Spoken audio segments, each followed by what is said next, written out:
What's good, y'all? Today we are reacting to how human beings used to mate. How did ancient humans mate? How did they used to get down and dirty in the bedroom, you guys? Let's get into the video.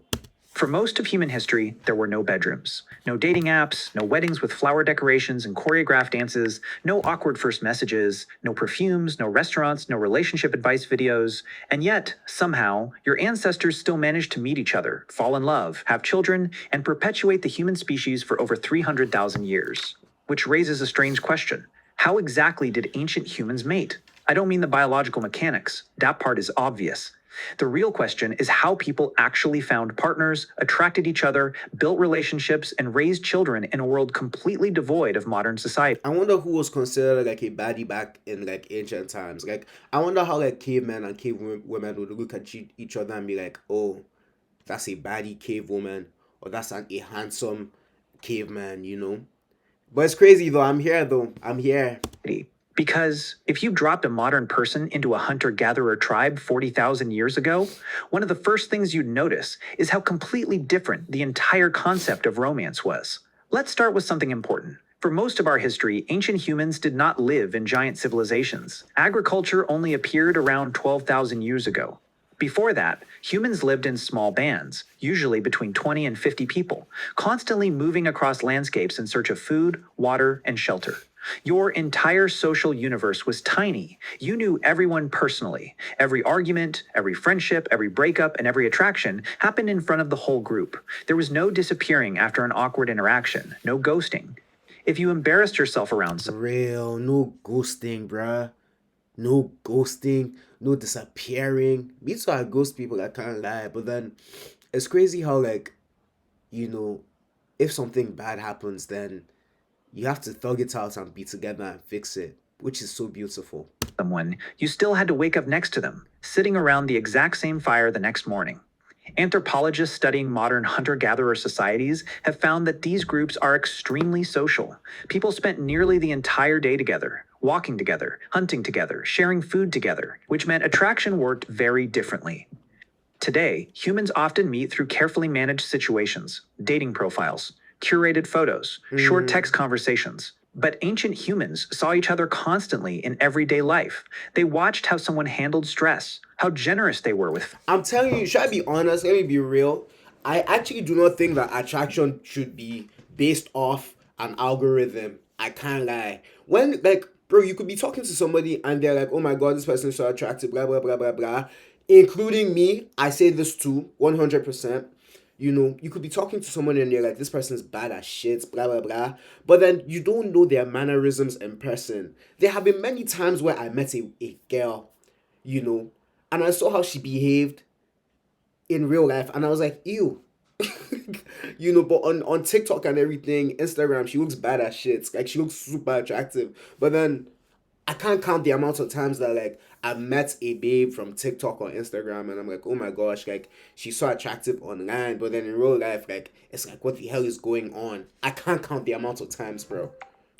So this is so real. Like, I really do feel like attraction cannot be based off pictures and videos. You actually have to hang out with the person, call the person, spend time with I'm stammering. Spend time with the person. All that shit that people be like, oh my gosh, this person is so attractive.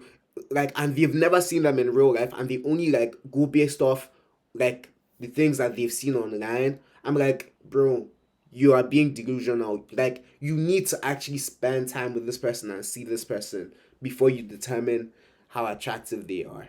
Food, whether they were lazy during long migrations, whether they panicked during danger. In small tribes, reputation was everything. And strangely, humor may have mattered more than muscles. Anthropologists have consistently found that in hunter-gatherer groups, good storytellers and funny people are considered highly attractive. A famous study of the Agta people in the Philippines found that skilled storytellers are highly sought after as mates, and actually tend to have more children than others in their group. Think about that for a second.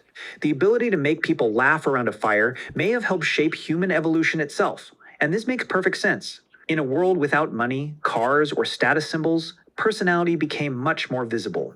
You couldn't hide behind possessions, because nobody really owned much. A hunter-gatherer camp might contain fewer objects than your kitchen.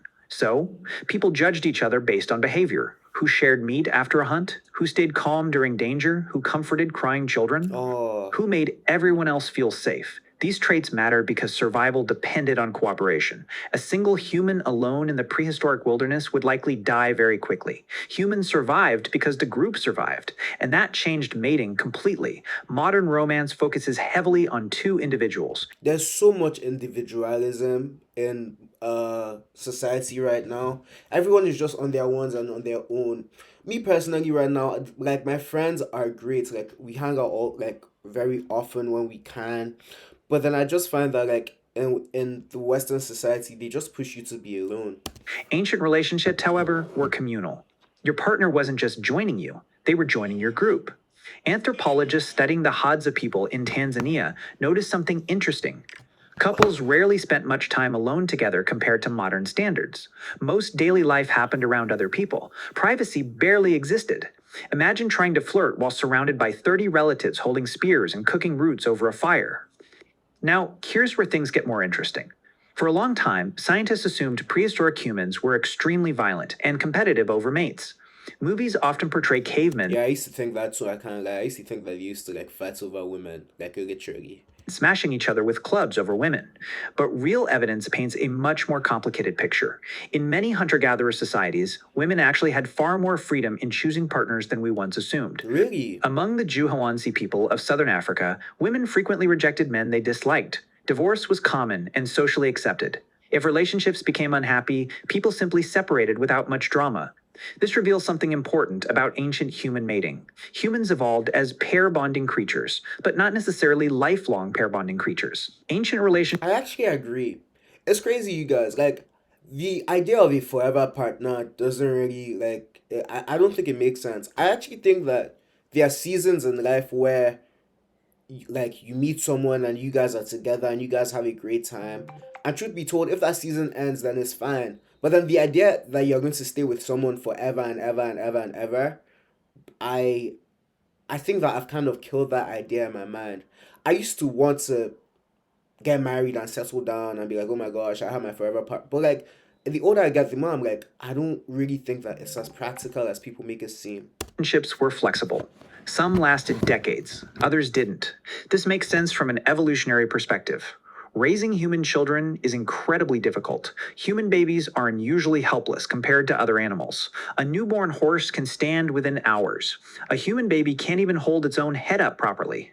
Human children take more than a decade to become independent. That is an enormous investment. So, humans evolved emotional attachment mechanisms to keep parents together long enough to raise children.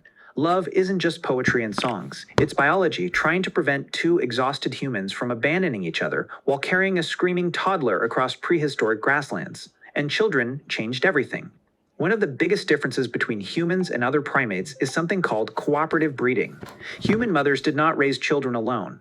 Grandparents helped. Older siblings helped. Aunts, uncles, cousins, everyone helped. Anthropologists sometimes call humans the ape that needs a village.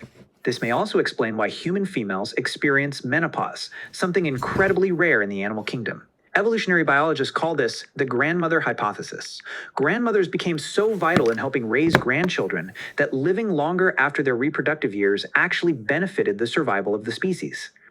Your grandmother may exist today partly because prehistoric childcare was a team project. So, what did ancient humans actually find attractive? Some things were surprisingly familiar. Wow, height, muscle, and health. Sorry, health, muscle, and height. Health, strength, and confidence mattered. But beauty standards were also shaped heavily by survival. Body fat, for example, was viewed differently depending on food availability. In environments where starvation was common, having some body fat signaled health and survivability rather than laziness. Scars carried social meaning too.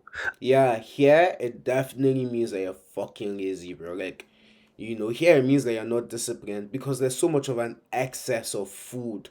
Food is so easily accessible, to the people here in these times that it's like, yo, like if you're too overweight, then you. A scar from hunting could signal I can see how back then being like a bigger body fat percentage would make you more attractive. experience and bravery instead of imperfection. Even smell mattered more than it does today. Modern humans constantly erase natural smells using deodorants, soaps, and perfumes. Ancient humans did not. And humans are far more sensitive to smell than most people realize. Studies have found that people subconsciously prefer the scent of potential partners with immune systems different from their own. This increases the chances of having healthier offspring. Your nose has been quietly I will say, so like I can pick up on people's scents a lot, and I think when I like the way a girl smells, oh my gosh, it makes me so attracted to her. I can't even lie. helping you Like her natural scents. So I hear that. choose partners this entire time. Now, imagine a prehistoric night. A group gathered around a fire under a completely dark sky filled with stars. No phones, no electricity, no traffic sounds, just conversation, laughter, insects, and flames crackling in the darkness. This was where much of human bonding happened. In fact, anthropologists believe fire transformed human relationships. Before fire, nighttime was dangerous. Early humans likely stayed quiet and alert to avoid predators. But fire created safety. Suddenly, humans had extra hours together after dark. During those hours, people talked, stories emerged, jokes emerged, music emerged, romance in many ways evolved beside campfires. Ancient humans probably saw each other age much faster than we do. Life was physically brutal. Constant walking, injuries, childbirth without medicine, droughts, and hunger. A 35-year-old hunter-gatherer likely looked significantly older than a modern 35-year-old office worker. And yet, older individuals were deeply respected because knowledge mattered enormously. An older person knew migration routes, dangerous plants, animal behavior, seasonal patterns, competence Bro, everything is so backwards now because now youth is more valued. Like, isn't that crazy? Everything has changed so much. mattered. Reliability mattered. Knowledge mattered. Over time, human mating became tied to something unusual: cooperation. Most animals compete primarily through raw physical dominance. Humans compete partly through social intelligence. Can you build trust? Can you maintain friendships? Can people depend on you? Can you function inside a group without causing chaos? These became survival traits. And they're still with us. Even modern dating quietly revolves around ancient instincts shaped tens of thousands of years ago. Confidence signals competence. Humor signals intelligence. Kindness signals reliability. Jealousy reflects a fear of losing an investment. Love reflects attachment mechanisms designed to keep families together. Underneath the smartphones, the megacities, and modern culture, your brain is still running ancient software. And maybe the strangest part of all this is that prehistoric humans were probably emotionally much more similar to us than most people imagine. They loved, they flirted, they got rejected, they felt heartbreak. They'd probably lay awake at night wondering if another person liked them back. Real, Archaeologists have real. So we've been doing this for years, for centuries. discovered ancient burials where humans were laid to rest holding each other. I saw this. I saw a picture of like, I think it was a woman kissing a guy or a guy kissing, like they were kissing and they it was just the skeletons, and I was like, that's so beautiful. The human experience is really something. In some famous graves, evidence suggests flowers were carefully placed beside bodies tens of thousands of years ago. That means someone mourned them, someone cared enough to stop, grieve, and remember. For all our technology, modern humans are still driven by many of the same emotions that existed beside prehistoric fires under ancient skies. Because deep down, the human story has always been the same: people searching for connection in a dangerous world. That's so real. You guys, I hope you guys enjoyed the video. Like, comment, and subscribe.